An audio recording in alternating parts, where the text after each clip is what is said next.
A questão. A questão hoje é a significação na arte. A arte tem sua própria forma de significar as coisas. E essa forma é diferente de outros campos, onde o significado também é importante. Por exemplo, na semântica. Vamos apontar uma das diferenças significacionais entre a semântica e a arte. Um significado semântico, ele precisa ser lógico. Quando você pergunta o que significa a palavra escada, aí você tem que dar uma resposta lógica. Na arte, a significação não é necessariamente lógica. E ela também não precisa ter ampla circulação. Outro detalhe interessante sobre a significação ou informação estética ou artística é que as obras de arte mantêm seus significados ou guardam significados. Uma tela de Van Gogh, por exemplo, ela, por mais que as pessoas não notem, permanece com o seu significado. Além disso, o significado estético ou a informação estética, ela não é traduzível em outras palavras. Por isso que quando você conta a história de um filme, você usa a palavra para contar uma história que está contada não apenas em palavras, mas também em imagens e sons. E a palavra é insuficiente para contar aquilo que foi contado em outros recursos.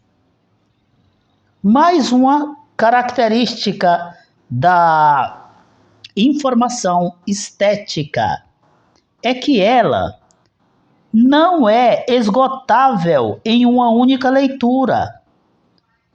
Por isso que quem procura significado estético de obra de arte, pensando que há um único significado, e se você não achou aquele, você não entendeu a obra, você já não entendeu a obra por pensar assim.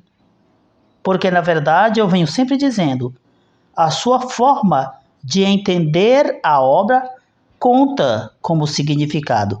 E é um significado correto.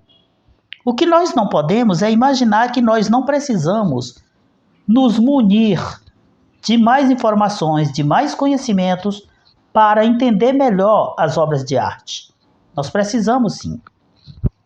Pois bem, nós, trabalhando com o significado nas obras de arte, chegamos a compreender que o fato de sabermos que o significado da obra de arte não se esgota em apenas uma leitura, isso vai nos levar a ver que as obras não envelhecem. É por isso que música não envelhece. É por isso que quadros, partituras, pinturas das mais diferentes formas não envelhecem. Vamos mexer um pouquinho com a forma da obra de arte.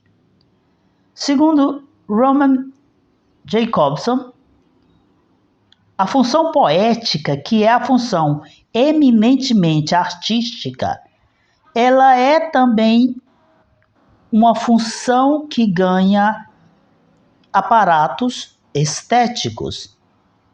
E assim ela pode ser aplicada a outras formas artísticas além da poesia.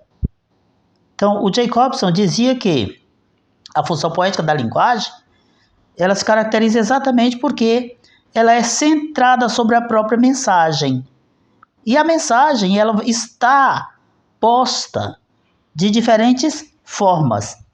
E a poesia consegue trabalhar com essas diferentes formas. Chegamos aqui a averiguar o papel das vanguardas artísticas. O que é um artista de vanguarda? É um artista que traz uma inovação. Então, o papel de um vanguardista é desbravar. Quando nós vemos a arte posta com imagens diferentes, com objetos diferentes, aí nós nos sentimos normalmente chocados.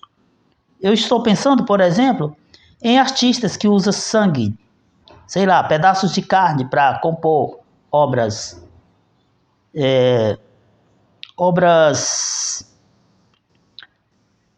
que são postas como algo que deve ser apreciado pelo grande público. Então, assim, normalmente se faz obras de gravuras com pinturas, e as pinturas são feitas com materiais tradicionais, pincéis e tintas. Mas às vezes alguém pode fazer isso com outros materiais. E aí um artista às vezes pode usar, inclusive, sei lá, dejetos para compor a sua obra. Isso é uma vanguarda, isso é uma expressão da vanguarda, porque o cara está trazendo uma coisa que ninguém nunca trouxe. Se é de bom gosto ou é de mau gosto, aí nós não entramos nesse mérito. Mas o fato é que a vanguarda é importante.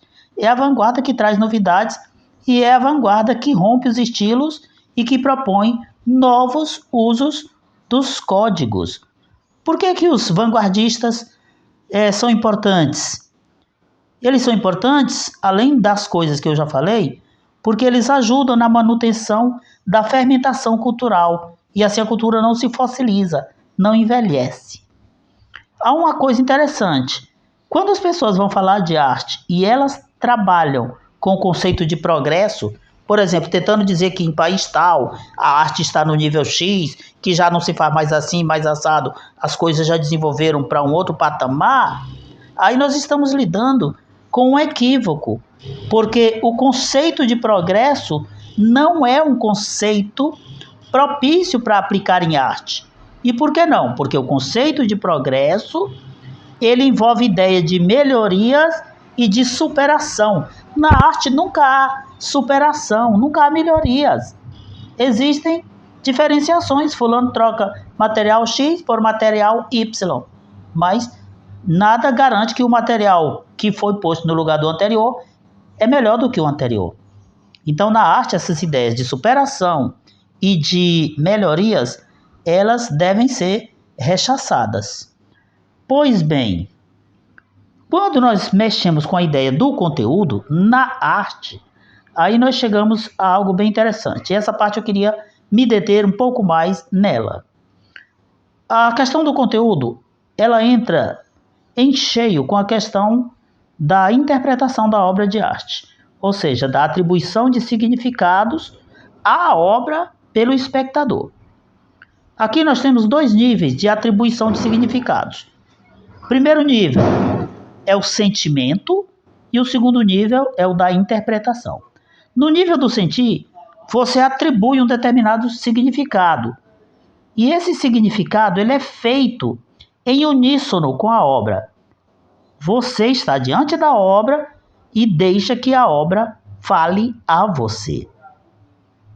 No segundo nível, que é o da interpretação, aí você já pensa, não apenas se deixa levar pelo que a obra te diz, mas põe isso em questão. Você pensa e analisa cuidadosamente a obra. Então, como é que eu faço esta análise da obra?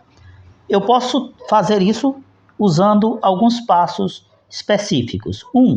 Eu posso fazer um levantamento, e eu devo fazer um levantamento da forma. Qual é o formato que essa obra tem?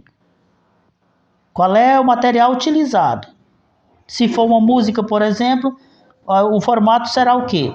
O ritmo será o quê? Os instrumentos. Se for uma pintura, o que será o formato? Será o que você vai utilizar como material para produzir aquilo. É pincel? É tinta de outra natureza? É sangue? É tinta de folhas? Então, primeira coisa, fazer um levantamento da forma, descrever. Na segunda etapa, você faz uma descrição da obra, mas aí já do ponto de vista denotativo. O que essa obra significa? O que ela diz para mim? E esta descrição eu faço a partir do que realmente eu vejo. Este não é o momento de inventar. Este não é o momento de dizer, essa obra tem isso, mas eu senti aquilo. Não, o seu sentimento fica um pouco de lado nesse momento. Veja o que ela é. É uma casa? É o desenho de uma casa? É o desenho de uma pessoa? De um mar? Por aí vai. Então, você faz a descrição detalhada. E vai para o terceiro momento, que é quando você faz o levantamento do significado conotativo. E aí sim, nós chegamos a um momento em que não só aquilo que parece que a obra é, eu vou levar em consideração. Então eu vou fazer uma análise conotativa de cada signo. Às vezes eu olho o material, mas eu preciso ver os signos. O que essa obra tem? Ela tem pessoa, mas além de pessoa tem o quê? Tem animais. Esses animais significam animais mesmo? Ou será que se colocou esses animais querendo fazer com que eles significassem outra coisa? Não esqueçam que este é um expediente muito usado em arte. Na Renascença, no Renascimento, o unicórnio, aquele animalzinho com apenas um chifre, simbolizava a virgindade. Desenhar uma mulher ao lado de um unicórnio naquele tempo era como se dissesse, esta é uma virgem. Se a gente não sabe disso, aí a interpretação que nós vamos fazer da obra de arte desse período, quando esta obra vier com esse símbolo, vai ser uma interpretação deficiente. E normalmente nós iremos encontrar significados que não baterão com a verdade dos fatos. Então, por isso que é importante saber destes detalhes. Pois bem, espero que não esteja sendo complicada esta tarefa até aqui. Para penetrarmos na significação mais profunda de qualquer obra de arte, se eu quero entendê-la com mais profundidade, eu preciso conhecer a história geral, a história da arte. Eu preciso conhecer os estilos artísticos, os estilos musicais, os estilos pictóricos. Eu preciso conhecer a história dos valores e da filosofia da época em que a obra foi criada. Além disso, eu também tenho que estar engajado no meu tempo mesmo. Se estas coisas não estiverem presentes em uma análise, vai ser difícil eu ter uma compreensão profunda da obra de arte. A arte, ela nos traz um conhecimento de um mundo e não apenas um conhecimento de uma obra. Como é que nós podemos fazer uma leitura analítica observando uma obra de arte? Bom, eu posso pegar, por exemplo, um poema de Augusto de Campos, eu posso pegar uma obra de arte visual de Nazaré Pacheco, e aí eu posso fazer o destrinchamento. Só para dar um exemplo, por exemplo, em um poema concreto, que é aquele poema em que você tem as palavras, mas as palavras já formam um desenho, também já significando algo que as palavras vão dizer, aí você vai ter o quê? A forma visual, ela vai ter tanta importância quanto a forma sonora, para eu definir a significação daquele poema. Ela não está ali de graça. A visualidade do poema, ela vai sugerir, então, dois movimentos antagônicos, embora complementares. Por fim, para terminarmos nossa aula, falando sobre a educação em arte, diremos o seguinte: a interpretação de uma obra de arte depende de termos conhecimento, não só das várias linguagens, mas também da história da arte, dos estilos e dos movimentos. A educação em arte, ela vai ter um papel fundamental na nossa capacidade de entender a própria arte e a nós mesmos. Então, digamos o seguinte em relação a isso.